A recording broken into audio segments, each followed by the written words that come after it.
My guess is they'll go for the best available long-term fit. They're not going to be, let's say, if there's a hole on the roster, they're not going to be rushing to fill the hole in order to push Right. for the Yeah. eighth seed. Yeah. That I think that's accurate. I think Do, that's accurate. and do you feel like that's kind of what it has been like for the last couple of years, where they were more just looking for a guy who maybe could come in and hopefully immediately contribute? There's been an element of that.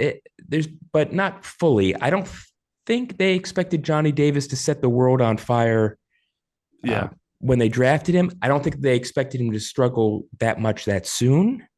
Um, but there's certainly been an element where they've been trying to add to the team and get over a hump where they might be able to get to the sixth seed and then use that as the future foundation to make a all-in move to Yeah. go further.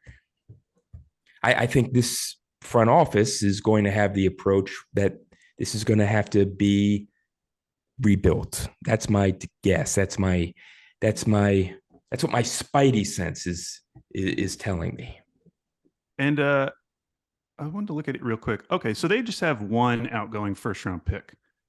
So they have all their future first other than that one, which I think the Knicks hold right now. That's correct, and there are protections on it, but the reality is that those protections make it difficult for them to trade any first round pick, I believe, That's until true. Yeah. 2028 at this time.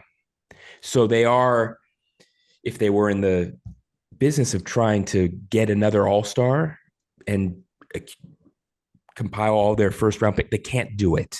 They can't do it.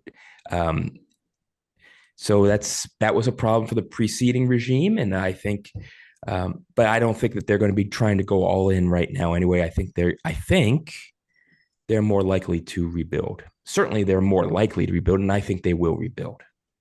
Mm-hmm. Um, so the only news I've heard in terms of workouts is that they had Cason Wallace from Kentucky in and Nick Smith Jr. from Arkansas. In terms of guys who might be taken with that number 8, are there any prospects that you have found particularly intriguing for the Wizards? I think Anthony Black would be interesting. Yeah, I think you're so. talking to one of the biggest Anthony Black fans, not me, Andrew. That's Loves me. him. He'd be amazing. Yeah. Yeah, I'm intrigued. Either of the Thompsons would be interesting to me. I don't think that they're going to be there. I don't think Cam Whitmore is going to be there at 8 either. Um, you asked about secrecy. Is it possible that the Wizards have had people in and haven't disclosed it? Yes, it's possible. But I also think that as quickly as the executive search process went, and it went pretty neatly, pretty tidily. Most agents weren't going to send their people to Washington before the new front office was in place, only because they might think, well, once those individuals arrive in Washington, they might have to send their prospects in a second time. So they'd rather just. Right. Yeah. So that's otherwise, I think that they're good to go. As you know, as you Oklahoma City Thunder experts know. Wow. What, you're doubting that you're an expert? No, you just said so many nice things to us today. Well, I'm trying to get a reaction from you, but you guys are just you're it's almost like you've been sedated.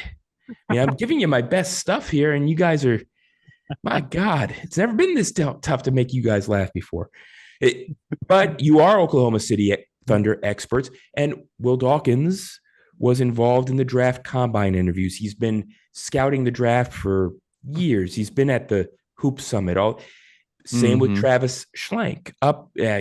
He and the Hawks parted ways in December, but before that, he was working on the draft years out as well. So none of these folks are coming into it blind, and they inherit the work that the Wizards front office, which remains intact aside from Tommy Shepard, conducted leading into the new hires. So I think they're in pretty good shape, with the possible exception of, well, they haven't had many contenders for the eighth pick in yet. We'll see if that changes. I think it can change, but I also think that they are pretty much where they need to be in terms of prep otherwise.